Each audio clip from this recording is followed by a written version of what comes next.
ना हो, घबराहट ना हो, ऐसी बातें आती हैं। लेकिन मानसिक स्वास्थ्य, मेंटल हेल्थ, अवसाद, तनाव, घबराहट इत्यादि से इसमें मार्ग नहीं है।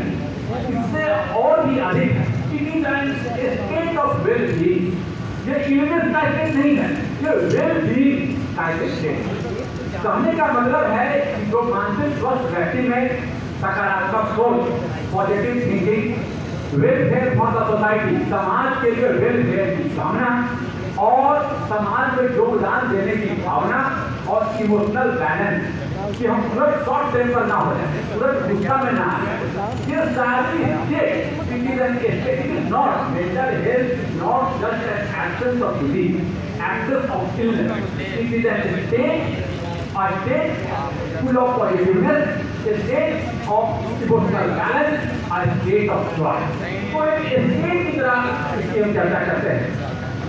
लेकिन हम जानते भी हैं कि बहुत बार परफॉर्मेंस के दबाव में हमें अच्छा करना है एग्जाम में, या आज की वर्तमान स्थिति, मैंने बहुत पढ़ा लेकिन मुझे अच्छा रिजल्ट नहीं आया, मैं IIT में नहीं जा पाया, आज की परिस्थिति से हम घबरा जाते हैं, तनाव ले लेते हैं, या वर्क में बहुत अच्छा करना है मुझे नहीं कर पा रहे, या अभी तक कर नहीं पा रहे, कर रहे हैं लेकिन चिंतित हैं। और वही चिंता एक भूल की तरह, दीमक की तरह हमें अंदर ही अंदर खाए जाए।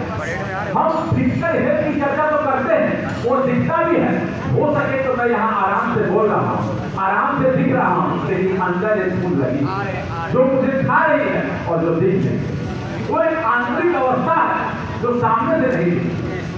ऐसे कारण तो है ही, आप जानते भी हैं, बहुत सारे लोग त्रासदी को देखेंगे, बाह्य परिस्थिति तो उत्पन्न जल में मेंटल डिसऑर्डर या मेंटल हेल्थ हो सकती है, लेकिन बहुत बार छोटी छोटी समस्याओं से उसने मुझे ऐसा कह दिया और उलझन में चले जाते हैं। उसने मुझे देख कर बच्चा जाने लगा और मैं उलझन में पा जाऊँ, बच्चे जा रहे हैं और मैं उलझन को बर्बाद कर देते हैं। और इस तरह की छोटी बातों से आप याद कीजिए, स्कूल में कभी किसी बच्चे ने कुछ कह दिया होगा और आप उसे लड़ पड़े होंगे, बाद में देखे होंगे, आप सोचिए उसका आउटकम क्या है। आप इंजीनियर हैं, आउटकम बेस्ड एनालिसिस कीजिए, उस बात का क्या प्रभाव आपके जीवन में कुछ भी नहीं।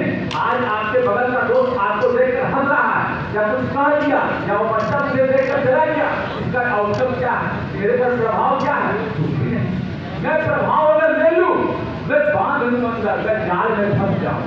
अगर मैं जाल में फंस जाऊं, अपने आप को उलझा लूं, इन बातों से मुझे तो मैं उलझन में, जीवन को उलझन में लेकर चला जाऊंगा। रात यूं कहने लगा, मुझको गगन का चांद, आदमी भी क्या अनोखा जीव होता है, उलझने अपने बनाकर आप ही फंसता है, और फिर बेचैन हो सोता न जगता है।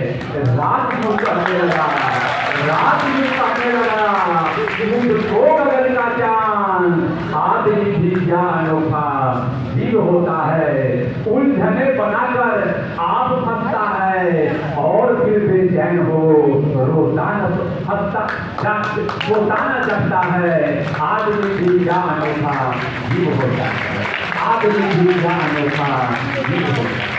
आदमी क्या अनोखा जीव है, उलझन स्वयं में लेता है और जाता है तो ना सोता है ना जागता है, बेचैन हो जाता है। उसकी स्थिति एक ऐसे जानवर की स्थिति हो जाती है जो फंसा हुआ है, जो फंसा हुआ अपने आप को बांध लेता है और अपने जीवन ऊर्जा को बर्बाद कर देता है। मैं एक वाक्य बताना चाह रहा हूँ, दो बच्चे, दो लड़के आपस में लड़ रहे थे, बगल में खड़ा हुआ एक सज्जन जिसके पास गया, अच्छा क्यों लड़ रहे हो, तो उसने कहा इसने मेरी कार ले ली, तो उसने कहा नहीं नहीं, इसने मेरी कार